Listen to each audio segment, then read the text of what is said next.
Today we're checking out Dune's cute cousin, Sand. Hey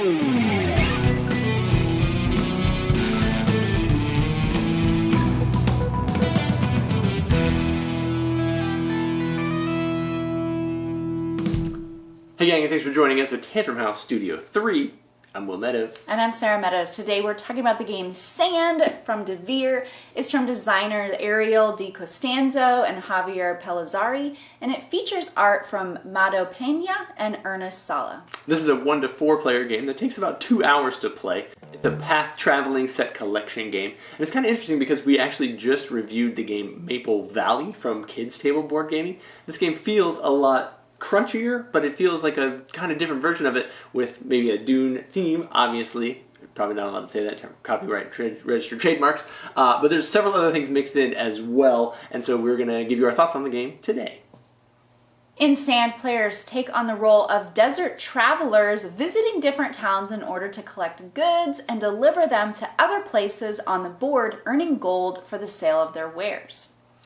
They cross the dunes on the backs of their faithful caterpillars, which when cared for will grow and help the players complete their tasks more effectively. Along the way, they will be joined by helpful companions, build shelters to store their goods, and maybe have a few bards who will sing their praises. Players will try to earn as much gold as possible, and after 6 rounds, the wealthiest sand traveler will win. The game features some cool inset boards and lots of unlocking and upgrading.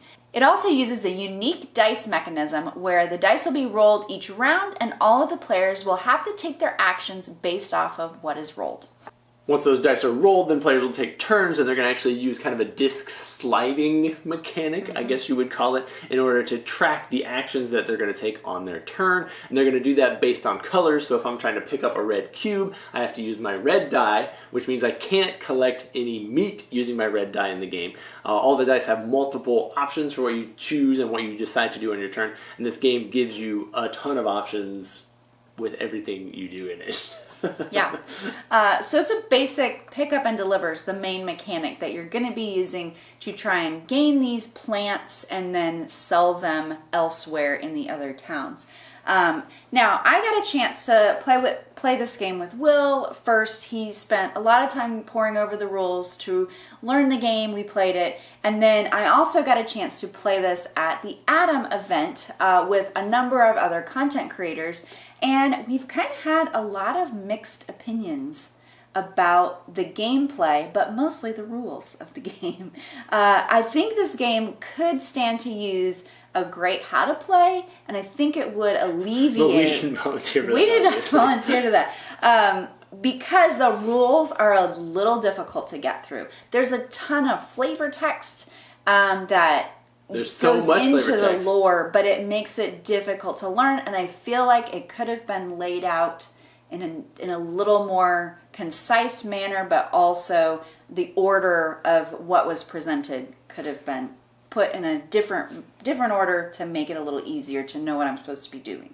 Once you understand the rules, it's not that difficult of a game to play, but it is a difficult game to play well. The game is pretty brutal. The cost of traveling around with your worm is very expensive. You only have you feel a little bit limited in your actions because you've only got those 4 dice, and sometimes they're not unlocked at the beginning of the game. Yeah. Once you carry a cube and it fills up a space, you're not using that die. And so the game moves maybe a little, it's a 2-hour game, but it feels like it moves a little too quick. Like by the time you get to the 2-hour point, it's one of those games where that's when you feel like you're ready to like start doing really powerful actions in the game, and then it's over. I feel like the ramp up could be a little faster.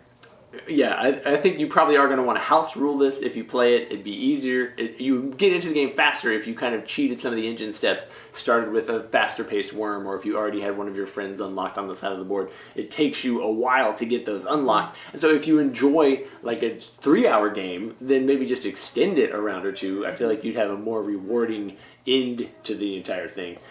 It is fun. It is beautiful. I really did enjoy manipulating my board and moving all those cubes up. You can use the prayers to make up for your shortcomings in other areas, which is pretty neat. You can get rich in the game. There's ways to get lots of money.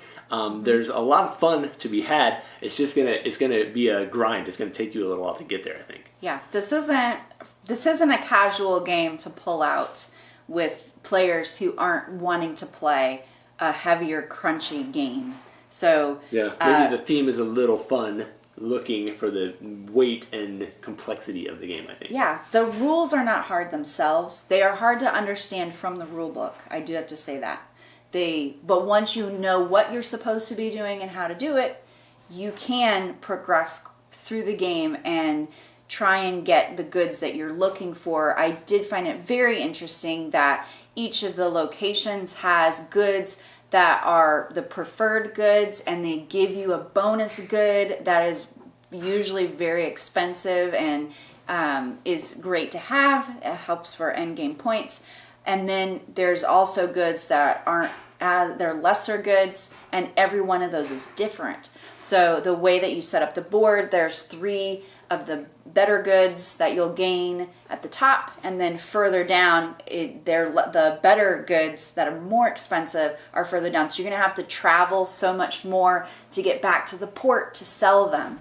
So it does take quite a bit of resources, but as you progress through the game, your worm becomes faster. You can move multiple spaces on one turn, so it does move. You can hold more resources. You can hold more resources. You have your little base that you can drop things off. Shelter. Your shelter, yeah. So that helps out, but the beginning of the game, it does feel a little slow getting started. Yeah, if you enjoy a slow burn, I think this is a good one for that. It's going to take you a little while to get up and running, and you kind of have to plan out what you're going to do. You have to be patient enough to wait to get there and not run out of the resources you need before you get there to drop it off to make the exchange. But if you enjoy that type of game, then definitely check out Sand from Devir. And then, as always, thank you guys so much for tuning in, following along, liking all of our videos here at Danger Mouse.